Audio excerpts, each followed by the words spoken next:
24 ayat 31.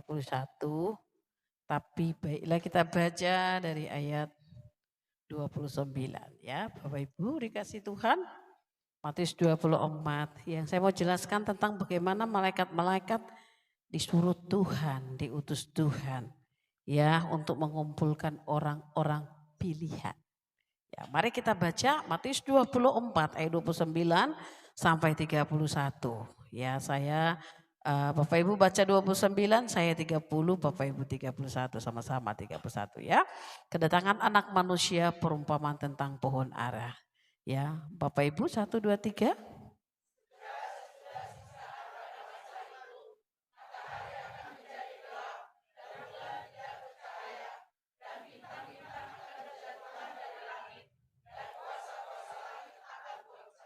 Pada waktu itu akan tampak tanda anak manusia di langit dan semua bangsa di bumi akan meratap dan mereka akan melihat anak manusia itu datang di atas awan-awan di langit dengan segala kekuasaan dan kemuliaannya sama-sama. Dan ia akan menyuruh keluar malaikat-malaikatnya dengan meniup sangkakala yang dahsyat bunyinya. Dan mereka akan mengumpulkan orang-orang pilihannya dari keempat penjuru bumi, dari ujung langit yang satu ke ujung langit yang lain. Ya, silahkan duduk. Saudara dikasih Tuhan. Hari ini kita mau belajar dulu firman Tuhan, saudara. Beberapa bagian saya sudah jelaskan di ayat 30 kemarin, saudara dikasih Tuhan. Gini, ya. Waktu pengangkatan, ya, waktu pengangkatan nanti di mana Yesus datang kali kedua, saudara dikasih Tuhan, ya. Keadaan itu gak terduga bagi banyak orang di muka bumi. Tetapi tidak dengan anak-anak pilihan, saudara. Umat-umat pilihan itu tidak tahu persis kapan waktu Yesus datang. Tapi mereka sudah dikasih alaran sama Tuhan. Ya, artinya kasih peringatan-peringatan. Jadi waktu hari kedatangan itu hari mereka nantikan, saudara dikasih Tuhan. Roh Bapa itu akan membuka di hati mereka untuk mereka bersiap-siap. Nah saudara, di hari terakhir itu dikatakan di ayat 31, Bapa di sorga memerintahkan malaikat-malaikatnya untuk ngumpulin nih umat-umat Tuhan. Jadi yang pertama saudara dikasih Tuhan, malaikat itu disuruh kumpulkan orang pilihan. Ya saudara dikasih Tuhan di ayat 31 ini ya. Nah untuk apa sih mereka dikumpulkan saudara? Menjelang Yesus datang, volume ataupun kekuatan iblis itu nggak tahu sih kapan anak manusia itu datang. Nggak tahu dia. Tapi dia lihat ada sesuatu perubahan di dalam diri semua orang percaya yang menjadi musuh bebuyutan iblis. Apa itu saudara? Hati saudara kok kemakin kuat. Sinar Tuhan di dalam hidup saudara itu semakin bercahaya seperti rembang tengah hari. Itulah dia tahu bahwa Anda semakin kuat dengan Tuhan. Maka dia juga akan membuat satu rancangan strategi iblis saudara. Untuk memadamkan cahaya terang itu. Ya saudara, makanya Bapak di sorga suruh malaikat-malaikat itu turun ke bumi. Ya kumpulin mereka, kata kumpulin di sini saudara. Anak-anak Tuhan itu mah gak bisa sendiri. Perlu mereka di dalam komunitas mereka. Supaya mereka saling menguatkan, saling membangun saudara dikasih Tuhan. Itu maksud tujuan Tuhan. Nah ketika malaikat itu disuruh turun dari sorga.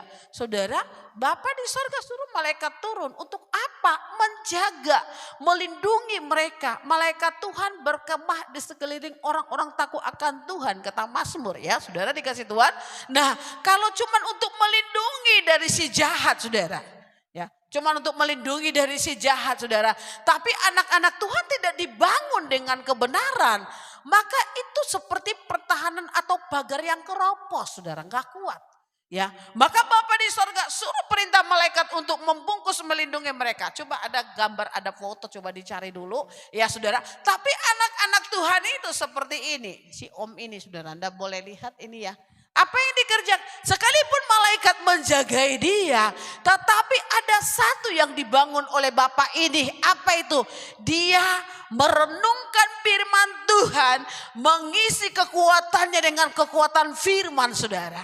Jadi sekalipun iblis hendak mau menghancurkan saudara dari dalam sendiri. Seperti audio saya hari ini saudara dikasih Tuhan.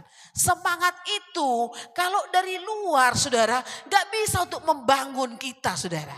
Seberapa tahan sih orang untuk mendampingi saudara melewati masa-masa sukar. Ada waktunya manusia itu jenuh, betul ya? Ada waktunya manusia itu capek untuk nguatin orang saudara. Tetapi kalau semangat itu lahir dari batin kita sendiri. Dari dalam kita sendiri saudara dikasih Tuhan. Maka kekuatan apapun yang datang untuk menyerang tidak akan dapat saudara. Jadi itu iblis punya maksud. Karena dia merancang strategi untuk menjatuhkan memisahkan saudara dengan Tuhan. Maka Bapa di sorga juga tidak kehabisan cara dong. Untuk melindungi Bapak Ibu dan saya. Yang pertama disuruh malaikat lindungi semua ya umat-umatku yang setia mengasihiku. Tapi juga saudara dikasih Tuhan itu harus terbangun dari dalam saudara. Kalau cuman orang lain, makanya kalau kami terus menguatkan saudara dengan firman, saudara sendiri gak berminat dengan firman, gak akan bisa saudara. Malaikat itu juga lama-lama akan undur. Kenapa? Anda sendiri gak butuh kok. Ya kan?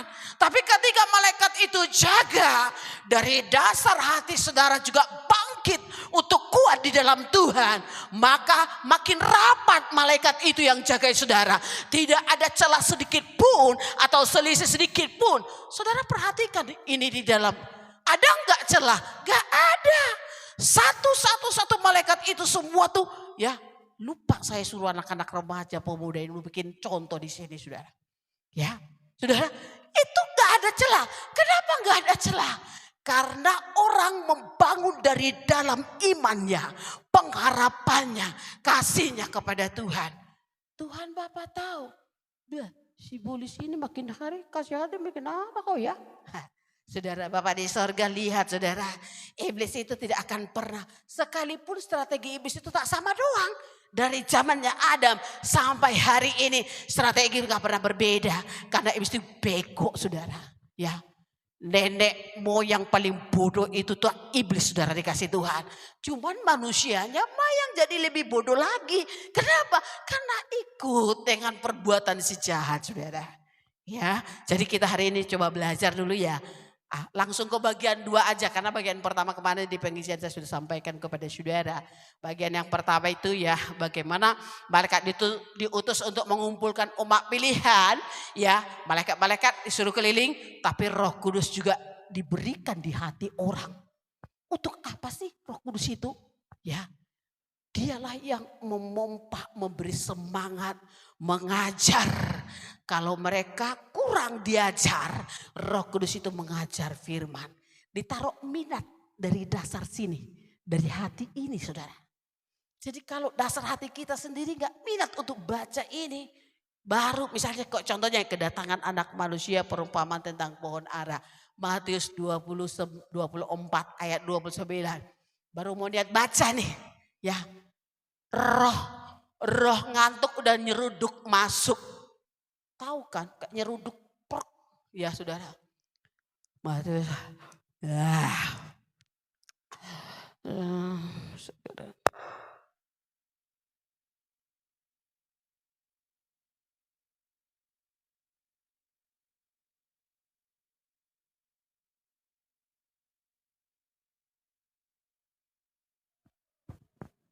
Sudah ngantuk kita saudara. Gak ada minat untuk membaca. Tapi kalau kita ada minat saudara, enggak.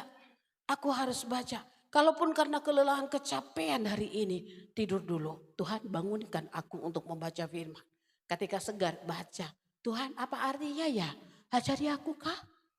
Ya saudara, pada saat diajari, bangkit. Semangat itu lahir bukan dari orang lain. Orang lain cuma media Tuhan untuk memompa, menolong saudara. Tetapi harus dasar itu dari hati ini. Ya, saya bagi audio tiap hari kepada saudara. Kalau saudara nggak ada minat untuk mau dengar, gak bisa juga. Tapi kalau saudara rindu untuk mendengar, oh gini. Ada sesuatu nyantol sedikit pun. Ya dari gitu banyak ada sesuatu. Iya ya. Ya saudara, semangat itu harus lahir dari hati. Dari dasar hati ini. Ya. Karena kalau sudah semangat lahir dari dasar hati, ya mau orangnya kayak manapun, sementara kita berhadapan, akal budi kita ini jalan, pengertian Roh Kudus itu mengalir. Kita harus hadapi kayak mana tuh mereka. Betul saudara? Ya, oke. Bagian yang kedua, saudara dikasih Tuhan, langsung saja ya. Kalau saudara nggak mau, ya udah nanti saya buat dalam audio. Malaikat diutus untuk menjaga umat-umatnya. Ini bagian yang kedua. Tadi saya sampaikan di akhir zaman ini kepunyaan umat-umat Tuhan, kepunyaan Tuhan maksudnya. Umat-umat pilihan itu, saudara, kalau saudara pilihan Tuhan akan makin banyak volume ya, masalah-masalah persoalan akan meruntuhkan, menghancurkan dasar-dasar hatimu, saudara. Entah gak ada masalah pun itu bisa jadi masalah. Itu setiap kesempatan peluang akan dibidik oleh iblis untuk apa? Untuk membuat engkau menjadi tawar hati dan kecewa dengan Tuhan, saudara. Ya, yang gak ada masalah dia akan ciptakan masalah dalam hidup saudara. Nah di sini dia perlu malaikat jagain umat-umatnya, Roh Kudus mengajar umat-umatnya supaya kokoh dari dasar hati ini, saudara. Amin. Ya saudara dikasih Tuhan, bagaimana malaikat itu diutus ke empat penjuru mata angin, saudara? Untuk apa sih?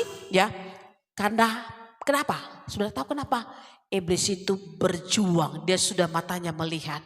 Wow, kalau gak dikerjakan sesuatu untuk manusia, memisahkan mereka dari Tuhan, maka anak-anak Tuhan itu akan semakin solid, semakin kuat dengan Tuhan.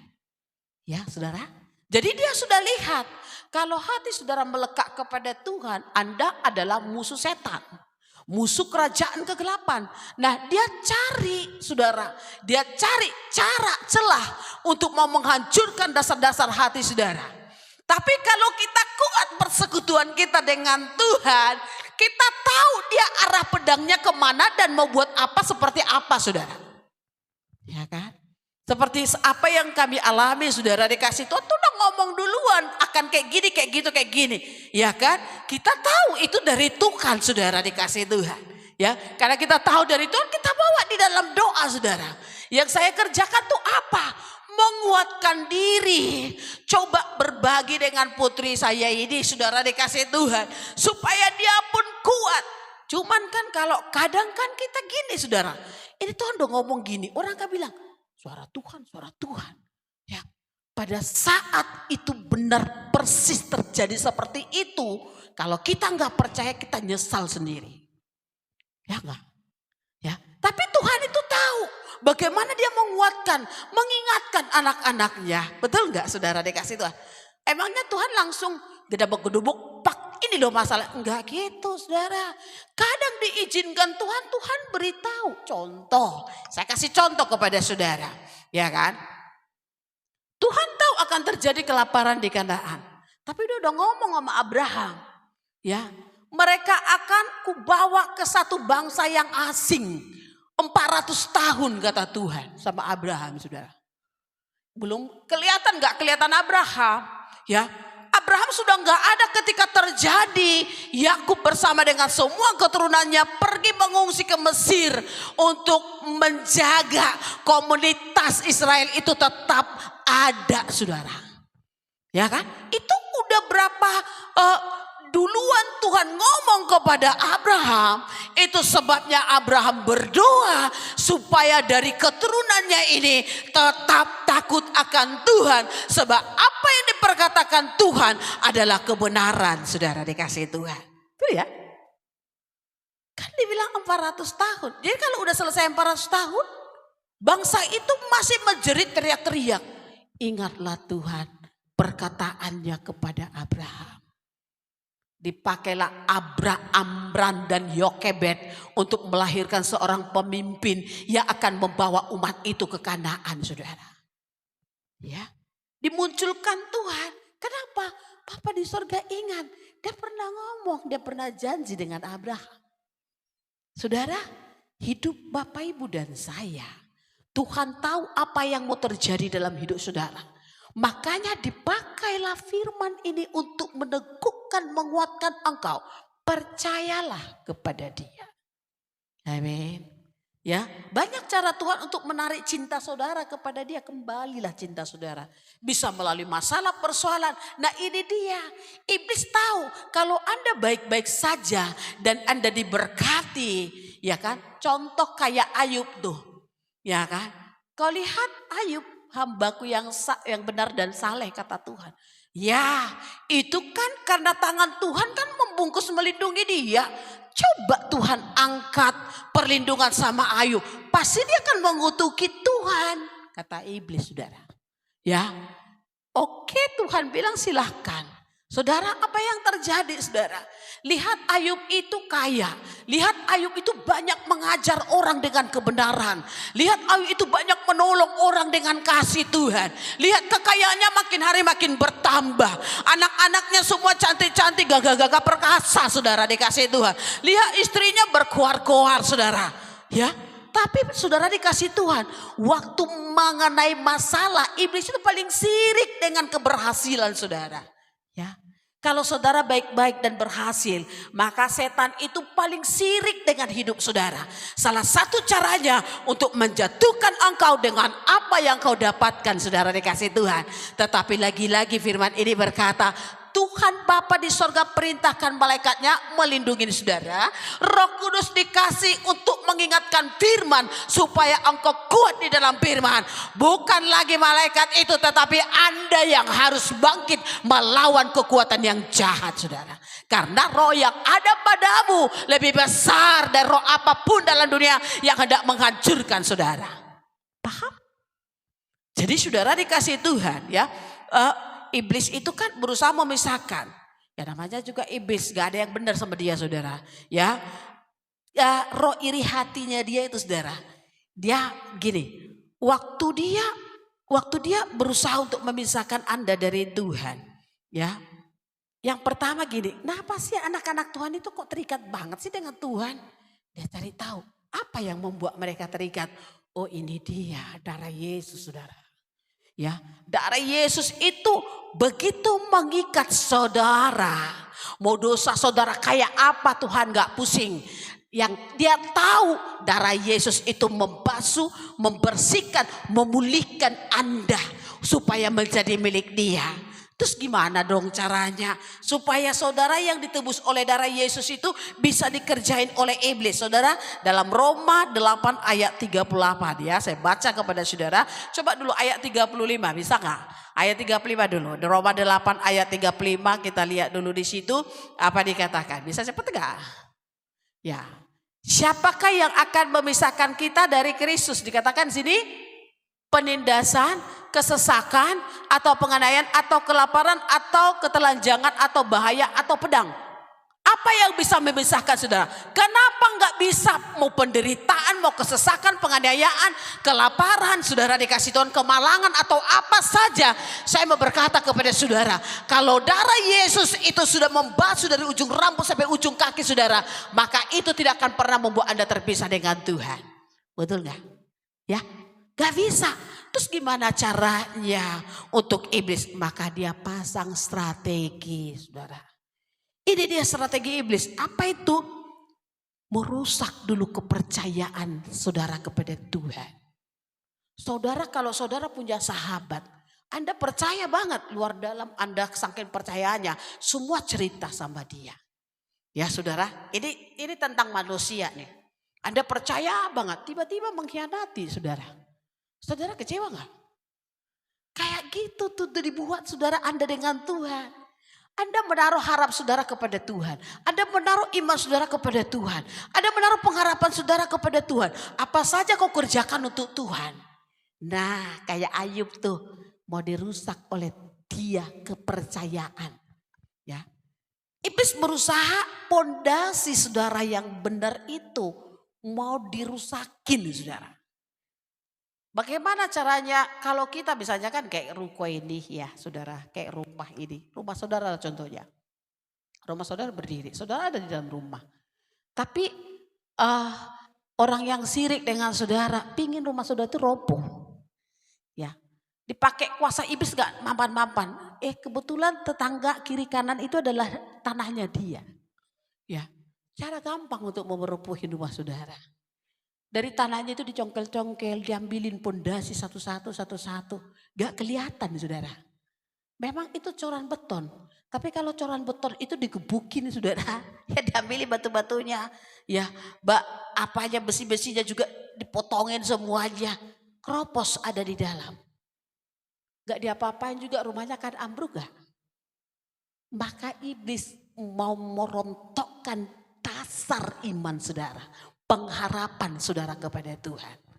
Maka di sini kita perlu saudara membangun hubungan dengan seperti gambar tadi itu. Si om tadi itu sambil duduk. Ngapain dia baca firman? Orang zaman sekarang kalau sambil duduk apa yang dikerjakan? Makanya ini perbedaan Indonesia dengan bangsa Cina, bangsa lain-lain sana saudara. Kalau anak-anak mudanya, kalau orang China sana saudara, di gereja China sana, apa yang terjadi? Anak-anak kecil, sekalipun kecil sampai sekolah, mereka diajari untuk kerja. Tapi tidak dengan anak-anak Indonesia. Anak Indonesia apa? Marti toh. Ngapain? Bergoyang. Ya, sampai Pak Guru di sekolah pun Marti tok. Beda enggak? Beda. Saudara dikasih Tuhan. Ya, dan Tuhan mau mengajar kita. Kayak mana lah strateginya si iblis ini? Apa sih? Saudara lihat, kita belajar dari Hawa ya. Ya kan? Adam dan Hawa. Adam ini dibangun dengan dasar yang benar. Kalau dia mau goda Adam pasti nggak bisa. Ya kan? Karena kenapa? Karena Adam langsung dengar dari Tuhan. Dia sendiri dibentuk dengan tangan Tuhan sendiri. Ya, oh ini Adam gak bisa nih. Yang bisa untuk merontokkan Adam adalah orang yang dekat dengan Adam. Caranya gimana? Kalau di ngomong-ngomongin maka Hawa juga lebih pintar dari iblis saudara. Tetapi ada satu celah dapat saudara. Apa itu? Mengalihkan pandangan saudara. Bukan lagi pandangan ke Tuhan, tetapi ke pandangan yang terlihat oleh mata. Ya kan? Kalau kan enggak, kamu boleh makan buah di tengah taman ini. Hawa bilang, Tuhan Bapa bilang enggak boleh loh. Ya, yang di dalam taman ininya semua bisa dimakan. Kalau di tengah-tengah ini enggak boleh dimakan. Oh, dia arahkan pandangan dulu saudara. Ya, mesti keluar dulu dari dasar. Anda membangun hidup saudara dengan dasar iman kepada Yesus. Para nabi palsu, pengajar palsu mencoba untuk menarik perhatian saudara dulu. Pondasinya dibiarkan dulu, tetapi ditarik dulu perhatian saudara kepada apa yang mau disampaikan oleh dia. Secara diam-diam dia akan menggerak.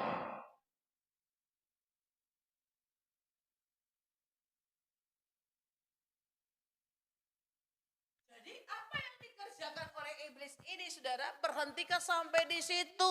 No saudara. Ya kan? Hawa, coba kau lihat dulu. Kenapa sih buah yang di tengah taman ini gak bisa dimakan? Lihat dulu. Tadinya dia tahu itu perintah, ketetapan, aturan Tuhan. Gak boleh ya gak boleh gitu ya. Ya. Tapi saudara, mulai matanya dikasih lihat. Kalau mata melihat tumbuhlah keinginan. Andai telinganya dipakai dengan perintah Tuhan saudara. Mata ini ditutup tetapi telinga ini tetap dipakai untuk dengar suara Tuhan. Hati ini dipelihara pasti tidak bisa jatuh Hawa. Tetapi karena dilihat, iya ya, bagus ya.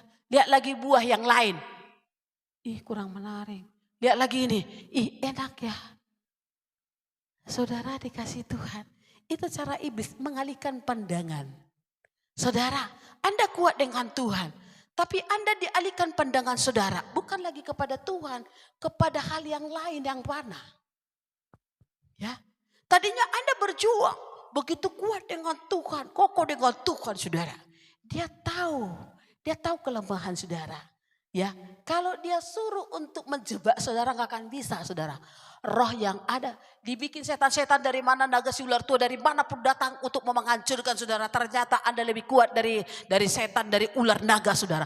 Anda lebih kuat saudara. Karena roh yang ada padamu lebih besar, berkuasa daripada setan apapun, baik waktu apapun yang ada dalam dunia ini. Engkau roh yang ada padamu lebih perkasa. Si iblis tahu firman itu. Maka yang dibuat adalah arahkan pandangan saudara.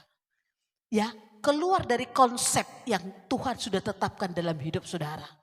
Enggak lagi melihat rencana Tuhan, tapi sudah melihat belas kasihan diri. Ya, Hawa, kau makan itu kan? Kau tahu enggak? Kalau kau makan itu toh, kamu jadi sama dengan Tuhan. Beuh, jadi sungguh itu apa? Iya saudara. Baido, iyanya, iya kata duduk enaknya, ya ampun, bagusnya, ya. Mau makan, enggak, takut. Tapi dibilang, diintimidasi saudara. Mulai diarahkan pandangan. Ya, di dalam Kejadian 3 ayat 1, adapun ular lebih cerdik dari segala binatang di darat. Saudara, ular dari semula enggak dipakai Tuhan gini. Aku menciptakan ular jadi iblis. No, sebab yang kasih nama-nama binatang itu adalah siapa? Adam. Dulu ular pakai kaki saudara. Ya, dulu ular pakai kaki, ada kakinya diciptakan Tuhan. Tapi dia dikatakan di dalam firman, dia binatang yang cerdik. Iblis tidak pernah pakai orang bodoh saudara. Tapi dia tahu kebodohan saudara, dipelintir kebodohan saudara untuk menjadi alat memukul Anda. Makanya Tuhan mau kita baca firman dan Amsal supaya kita jangan menjadi bodoh. Ya saudara. Kalau anak-anak saudara yang masih kecil-kecil nih. Kayak Diva, Moses misalnya, kayak Zelda. Ya. Coba mama-mama, papa-papa ya bacakan Amsal dan firman di Injil itu Lukas. Anak-anak saudara pasti akan cerdas. Ya. Lukas ya, Injil Lukas. Mulai Lukas 1 baca. Malam, pagi itu Amsal, malam itu Lukas. Anda sendiri sebagai orang tua harus baca. Ya saudara, di sini dia binatang yang cerdik.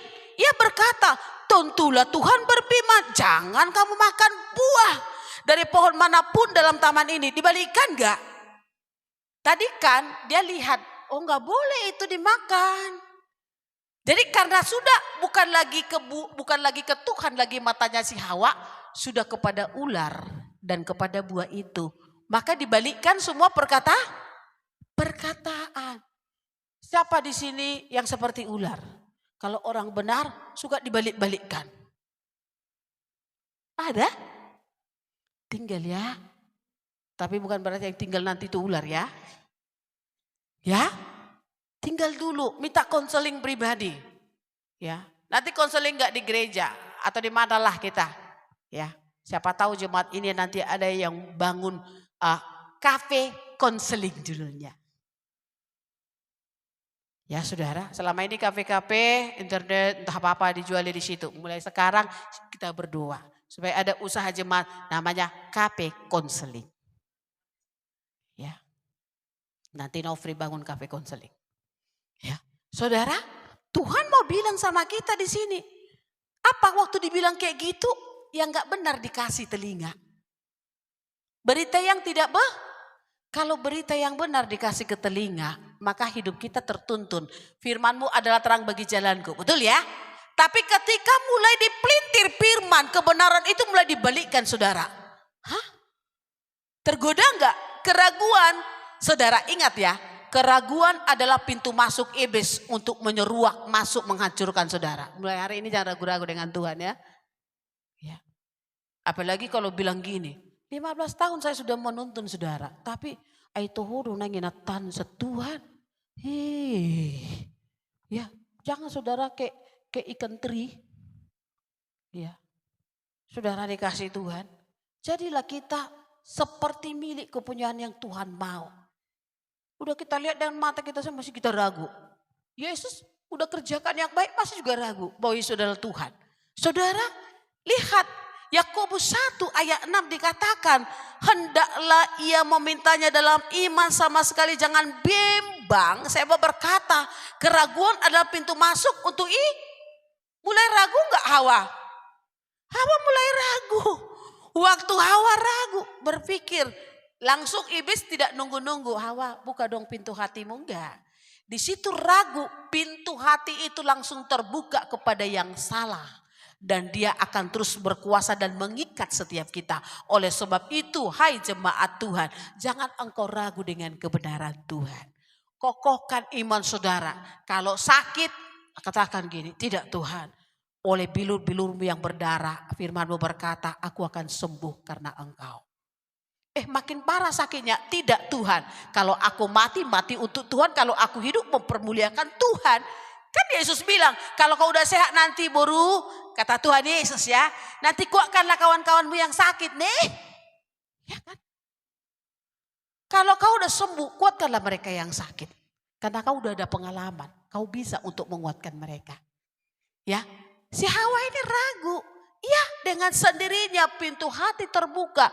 Iblis tidak tunggu-tunggu kapan dia akan mengikat, langsung dirantai hatinya Hawa ini saudara. Untuk apa? Ambil. Diperintahkan ambil, ya udah ambil. Makan. Jangan kamu aja loh Hawa, kau harus punya kasih loh. Iblis itu saudara, udah salah, udah jatuh, maka dia cari pula penuh kasih. Kasihlah, suap dulu si Adam itu. Suap dulu, suap. Enak kan? Saudara dikasih Tuhan. Ya, dia paling pantang dengan kasih. Tapi untuk menjebak orang. Ya saudara. Nah, enak kan sayang? Udah jatuh saudara. Tumben iblisnya penuh kasih. Betul kan? Sebenarnya bukan penuh kasih. Tapi penuh jebakan. Itu. Jadi yang pertama itu strategi iblis yang pertama. Rusak dulu kepercayaan. Kita kan sering kayak gitu. Sakit Tuhan asih meruham. Pamalu mau. Makin sakit. Tuhan pamalu mau. Makin sakit. Dia loh. Saudara ingat. Kalau Anda ini hari ini Anda bertobat. Ya. Kalau saya sakit saudara, makin sakit, aku bilang sama Tuhan, terima kasih Tuhan. Aku tahu engkau menunjukkan rasanya kalau orang sakit kayak gini rasanya ya. Ya kuatkanlah semua orang yang sakit seperti sakit kakiku saudara dikasih Tuhan. Ya kuatkanlah orang-orang yang sakit kaki Tuhan. Mereka tidak akan berhenti cuma di tempat tidur. Tapi mereka akan keluar, mereka akan berjalan, mereka akan menyatakan Tuhan itu hebat. Amin saudara. Iblis pun padahal masukku kupelintir kakimu asabu iduhu gabi jahat tu Tuhan. Iya capek deh katanya ditinggalkan. Ya saudara. Jadi jangan kalau kita yang kita minta tidak Tuhan dengerin saudara. Kita mungkin berdoa untuk anak, untuk suami, untuk sana. Gak didengarin sama Tuhan. Tetap sakit saudara dikasih Tuhan. Maka sekarang ubah doa saudara. Bukan lagi minta, Tuhan aku bersyukur. Aku tahu dalam sakit ini kayaknya ada deh yang Tuhan mau kasih tunjuk sesuatu. Terima kasih deh Tuhan, engkau baik. Sangat baik Yesus. Tuhan baik dalam hidup saya. Engkau keluar, katakan sama orang sakit. Aku sudah lihat Tuhan itu baik. Aku sakit tetap sakit. Ada si polu dokodomu. Untuk apa kau bilang kalau kau enggak sembuh? Memang aku tidak sembuh. Tetapi jiwaku disembuhkan oleh Tuhan, dipulihkan oleh Tuhan, diberi kekuatan oleh Tuhan.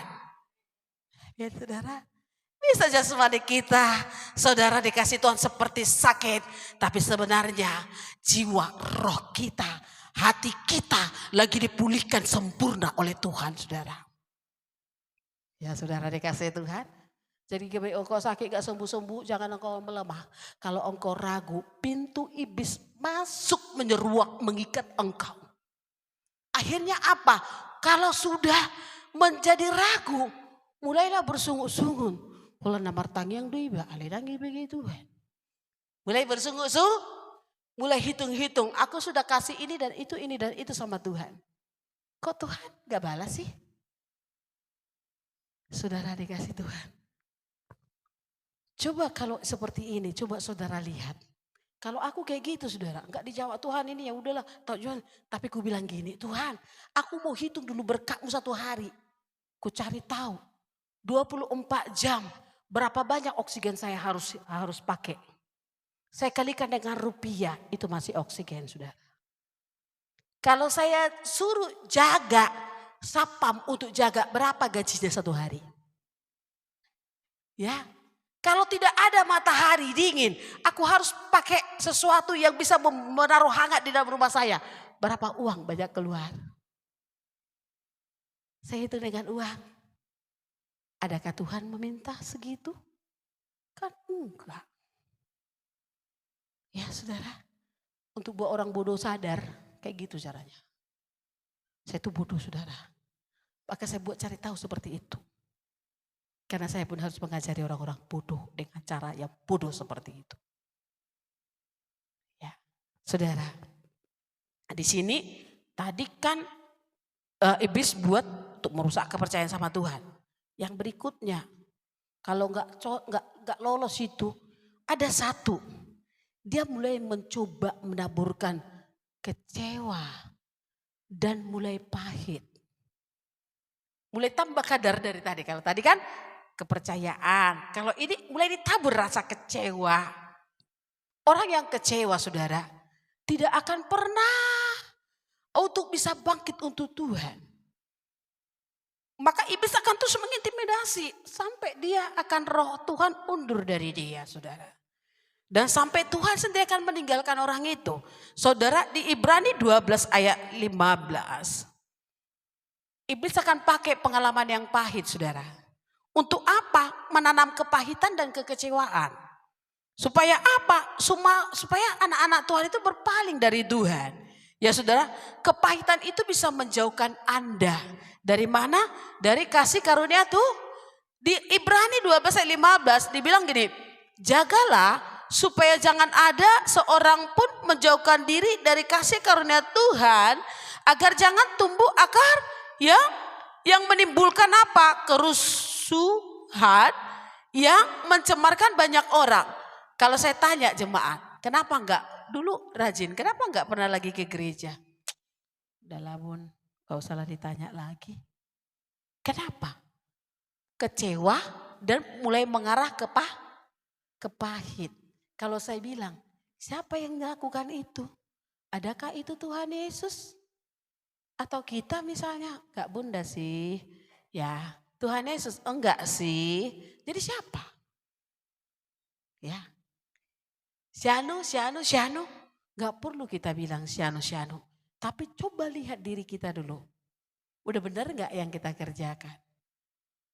Makanya orang malas kalau datang sama saya saudara. Ujung-ujungnya yang salah diri sendiri. Ya kan saudara? Ya. Jadi di sini jaga. Jangan sampai orang menjauhkan diri. Kalau kita menjauhkan diri dari kasih karunia Tuhan. Tuhan lagi mengumpul umatnya untuk menguatkan mereka. Tapi kita gak mau ke situ. Kita pergi ke tempat lain saudara dikasih Tuhan. Yang lebih ini atau mengurung diri, menyendiri misalnya. Ya, orang yang menyendiri penuh dengan keinginannya sendiri. Amarahnya. Pikirannya terus jalan. Menurut apa yang dia mau. Ujungnya emosi dan marah. Dalam marah tidak ada kebenaran yang kita bisa kerjakan saudara. Jadi bagaimana cara iblis? Dia akan pakai apa saja untuk membuat engkau pahit. Karena mulai kecewa. Padahal yang kukerjakan yang benar. Kenapa yang kudapat seperti ini? Nah dia akan mulai tumbuh-tumbuh lagi. Tambahin lagi bumbu-bumbu. Makanya jangan terlalu kau suka baik hati. Ya kan? Kau jangan begini begono. Tambah pahit. Kalau kita sudah pahit, kita pergi dalam peribadatan pahit, sakit hati sana, sakit hati sini. Ya nyanyilah kita. Memang tersentuhnya hati dengan pujian. WL bilang begini-begini, nangis saja kita ingat saudara. Dan kita coba untuk nyanyi saudara, nyanyi. Tapi saudara tahu firman Tuhan bilang, berdamai dulu. Sebelum kau datang sama aku, berdamai dulu kau dengan mana engkau sakit hati. Sudah saudara, sehingga apa yang terjadi? Kita berdoa Tuhan begini begono Tuhan begini. Tapi ada sakit hati saudara. Sampai enggak doa kita. Sampai enggak pujian kita. Sama Tuhan. Telinga Tuhan tidak mendengar pujian itu saudara. Tuhan tidak mendengar. Ada doa-doa dari hidup. Padahal kita udah teriak-teriak di sini saudara. Ya enggak Tuhan dengar. Kenapa Tuhan enggak dengar? Tuhan bilang dari sorga sana. Pujian-pujianmu engkau nyanyi seperti orang bisu, nggak sampai ke telingaku. Ya, Nangis-nangis kita di sini gak sampai ada penghalang apa kepahitan dan kekecewaan dengan Tuhan, saudara. Ya, kalau kita mau berdamai, saudara, berdamailah. Kalau ada orang lain, gak ada orang itu di sini, sudah Tuhan, aku lepaskan pengampunan. Mungkin dia entah di mana gitu ya. Aku hari ini mau merdeka. Jadi sehingga kita nyanyikan satu pujian saja, saudara. Ya, Bapa, Engkau baik. Kita sudah kuat. Tuhan. Mungkin kita hanya pelan untuk nyanyikan di sini. Tetapi di sorga sana, kedengaran di telinga Bapa. Itu pujian yang membuat Bapa itu penuh belas kasihan. Harus salurkan kasihnya kepada saudara. Ya, untuk apa kita teriak-teriak nyanyi di sini? Rupanya nyanyian kita gak sampai ke sorga sana. Ya, jadi saudara, contohnya kayak gini.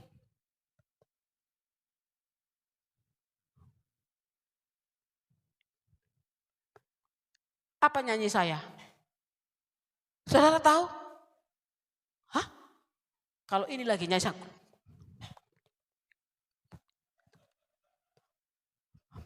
Anda tahu nyanyi? Tahu? Seperti itu Bapa di sorga. Lihat, ai buasa doga bibi sudah kanakon. Ya, kenapa? Ada terselip gak enak di sini. Kita gak selesaikan dengan saudara kita, saudara. Mungkin suami, mungkin istri, mungkin anak, ya kan? Betul, saudara dikasih Tuhan. Ya, kenapa sih gak pernah kami sikit-sikit, Mama, maaf ya Mama Abang ya. Karena anak kayak gitu. Maafkan Mama ya Bang. Mama tadi cewer telingamu. Kenapa? Karena Abang nakal, begini, begini. Iya kan Mama? Jadi semua orang, maaf ya. Ya, harus diajari laki-laki paling parah, paling sukar, paling sulit untuk minta maaf. Kami mau ajar tuh anak dari kecil harus minta maaf kalau salah. Aduh kok bapak-bapak ison mulai meristri, daknya minta maaf. Pantang minta maaf. Ada kak? Tinggal ya bapak-bapak. Ya, oke. Ada nggak? Berarti bapak-bapak kalau sering bikin sakit hati istri mulai pulang nanti. Jangan masih di bawah sana. Maafkan aku ya cintaku. Gak usah kau dengar merepek istrimu langsung Tuhan. Setelah roh merepek cabut dengan darah 10 kasar. Ya saudara, mau ya. Kalau ibu-ibu biasa minta maaf. Tapi tidak dengan laki-laki saudara. Ya. Tapi lihat Yesus. Yesus berkata pergilah kau ke sana. Berdamai dulu kau dengan sesamamu. Baru kau datang sama Tuhan. Supaya nyanyian maupun doa. Mungkin Anda cuma doa di dasar hati. Tapi doa saudara terdengar seperti pakai speaker di sorga sana. Bapa di sorga mendengar dari tatanya doa saudara penuh dengan kuasa. Sehingga dia bangkit dari kursinya. Datang kepada saudara. Perintahkan malaikat hibur. Anakku sana dia aku kasihi. Roh Kudus ditaruh di hati Bapa ini tahu membawa ke hati saudara. Begitu Bapa mengasihi saudara. Mau dong. Ya. Coba kita lihat dulu ya. Kita lihat dulu di firman. Ada enggak sih yang hampir-hampir kecewa itu ya. Asap ini ya. Dari Mazmur 37 ayat 11. Ini Asap ini hampir kecewa. Merasa iman sia-sia. Ya sampai ia masuk ke tempat kudus. Tapi akhirnya dia mengerti akhir daripada orang fasik. Di dalam Mazmur 73 ayat 13 dikatakan gini. Sia-sia sama sekali aku mempertahankan hati yang bersih dan membasuh tanganku tanda tak bersalah. Namun sepanjang hari aku kena tulah dan kena hukum setiap pagi. Seringkan kita berdoa kepada Tuhan. Rajin kita mesbah, rajin kita baca firman, rajin kita ingatkan orang, nasihati orang saudara. Tetapi cuma minta berkat sama Tuhan. Melulu kurang, melulu tidak ada, melulu seperti tertutup semua berkat-berkat Tuhan. Tuhan di manakah iman? Di manakah Tuhan? Gitu toh saudara. Tetapi saudara perhatikan di dalam Mazmur 73 ayat 17 dikatakan, sampai aku masuk ke dalam tempat kudus Tuhan dan memperhatikan kesudahan mereka. Sesungguhnya di tempat-tempat licin kau taruh mereka, kau jatuhkan mereka sehingga hancur. Betapa binasa mereka dalam sekejap mata, lenyap habis oleh karena kedahsyatan. Seperti mimpi pada waktu terbangun, ya Tuhan, pada waktu terjaga, rupa mereka kau pandang hina. Dia lihat anak Tuhan berdoa, rajin taat kepada Tuhan, hidup seperti pas-pasan saja. Lihat orang fasik yang jahat, ya gak taat diberkati, ya semua selalu serba ada. Mata kita lihat ke sana. Tuhan sudah berkata, jangan matamu lihat keberhasilan orang, tapi lihat arahkan matamu kepada Tuhan yang menjadi sumber berkat. Kalau kau lihat orang lain melulu, hati ini jadi tumbuh apa? Ketidakadilan Tuhan, mulai meragukan Tuhan, mulai dia menabur pahit, saudara dikasihi Tuhan di dalam diri kita. Nah si Asaf akhirnya melihat, iya ya Tuhan, kalau aku membangun diriku sekarang seperti sukar dan sulit untuk kudapat, dan mereka seperti enak, ya dia kaget, ya rupanya mereka sementara berdiri di atas kaca. Kalau orang berdiri di atas kaca, tinggal salah dikit, dia akan jatuh dan tidak akan pernah bisa bangkit. Tetapi tidak dengan engkau. Engkau tetap berdiri kokoh, mau datang badai apapun, engkau tetap dapat tahan berdiri di hadapan Tuhan. Saudara, kita ini anak-anak Tuhan, saudara. Mungkin dibuat Tuhan serba sedikit. Supaya apa? Tuhan lagi mengatakan kepada Anda, aku lagi mengokohkan engkau. Jangan engkau takut, percaya sajalah. Kapan waktu Tuhan akan menyalurkan berkat, maka dia akan kerjakan itu. Tepat pada waktu yang sangat engkau butuhkan. Katakan amin. Ya, apalagi selain dia menabur kekecewaan, kepahitan. Apalagi dia mau membuat manusia itu ragu. Tadi udah saya singgung sedikit ya saudara. Membuat manusia itu ragu. Untuk apa kita ragu? Ya, kalau kita ragu, keraguan kita akan mulai menghapus pengharapan. Ah, mananya dengan Tuhan pun kayak gitu-gitu aja. Tidak lagi berharap kepada Tuhan. Berharap kepada Tuhan, saudara. Kita kalau semangat kita doakan orang lain. Ya kita lihat orang lain tuh gak semangat. Saya bilang sama anak saya. Ya kita dengan kakak. Bersemangat lo doain Ngana. Terus Ngana gak semangat gimana? Dengar kayak gitu bisa kita menjadi lemah. Tapi bilang tidak. Enak aja kau iblis, semua anak-anak lagi skripsi Tuhan. Buat mereka semangat. Kami yang doakan aja semangat. Ya, seperti kami tuh yang mengerjakan skripsi saudara. Ya, padahal gak tahu jadwal mereka konsultasi. Tuhan, hari ini ketika konsultasi, syadu. Buat mereka bersemangat. Buat dosen-dosennya itu hatinya melekat samamu. Ya, seperti buruh mereka sendiri. Bikin Tuhan. Saya bilang, karena ya, orang semangat-semangat doakan penganak kong. Ya mari saudara, dikasih oleh Tuhan. Jangan kita mau jadi lemah oleh apapun, amin. Tuhan bilang, aku mengasihi kamu. Ya, tapi kita suka bilang, Tuhan gimana caranya Tuhan mengasihi saya? Ya, Tuhan berkata, aku mengasihimu. Kalau Tuhan sudah berkata, aku mengasihimu, maka diperintahkan malaikat menyertai saudara, menjaga saudara, Roh Kudus mengajar saudara. Ya saudara, akhirnya banyak orang gak meninggalkan Tuhan karena kecewa. Pahit, kecewa, kok Tuhan gak dengar? Banyakkah?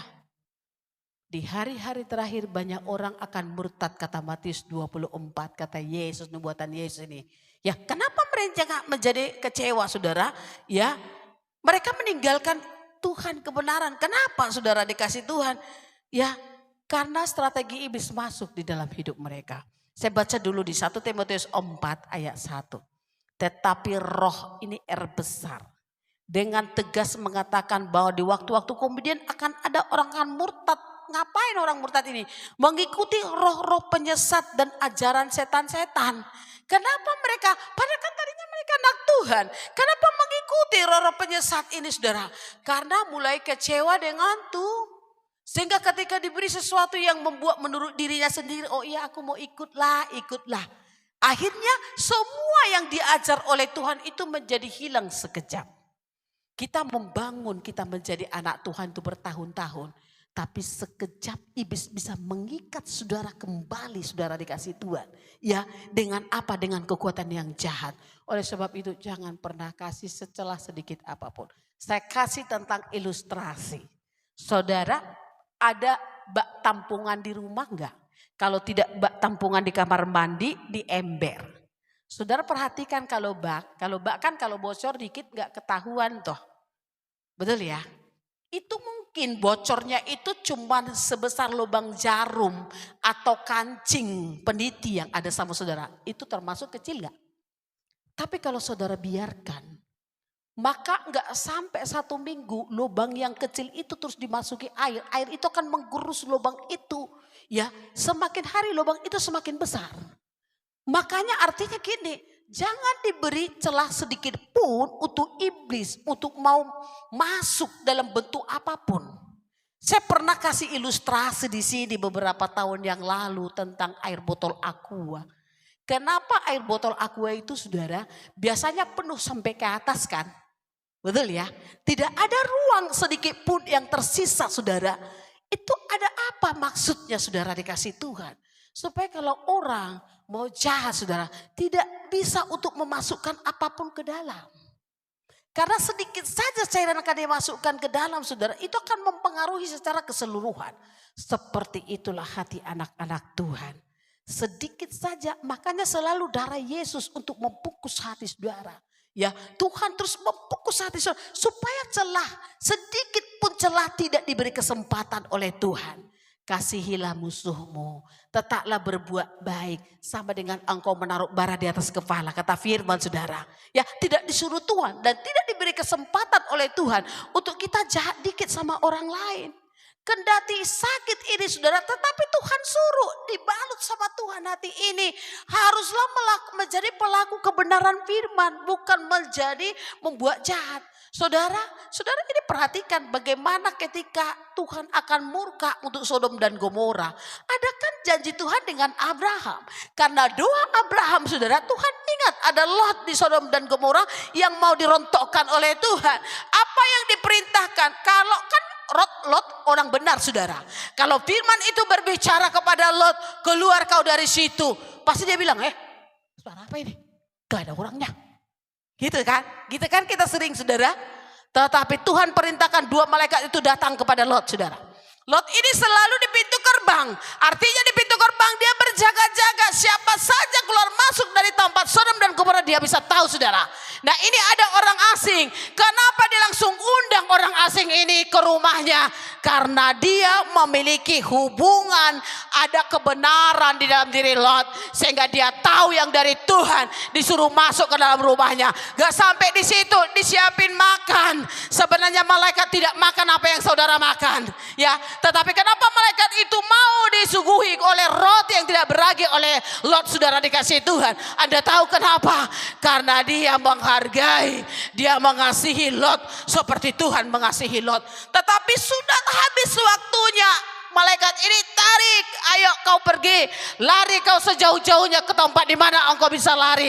Lot masih bernegosiasi saudara. Dia katakan, aduh kalau jauh mah enggak. Padahal malaikat itu disuruh lari enggak langsung ditunggang balikkan Sodom. Dia tunggu dulu sampai dulu si Lot ini ke tempat. Cuman Lot sih cari yang tempat yang dekat saudara dikasih Tuhan. Tuhan suruh jauh ke gunung sana. Dia pilih tempat yang dekat. Malaikat itu belum tunggang balikan Sodom. Dia masih diam. Dia menunggu sampai Lot istri dan anak-anaknya saudara sampai di tempat itu. Tapi pesan, jangan kau lihat menoleh ke sini ya.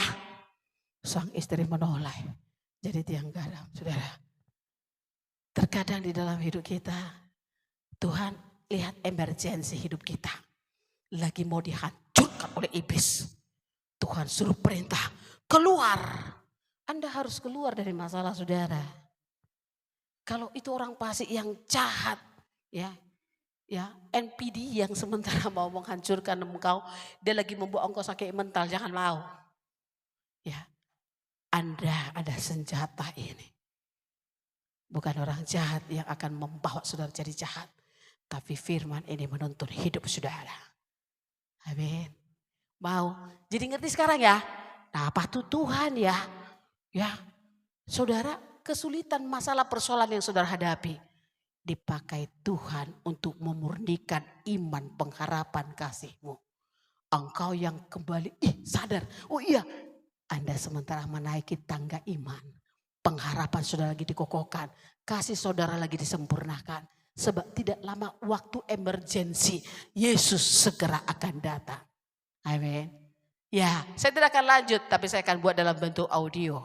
Ya, saya akan buat supaya Anda bisa secara menyeluruh mengerti cerita ini dan bisa menguatkan saudara. Terima kasih.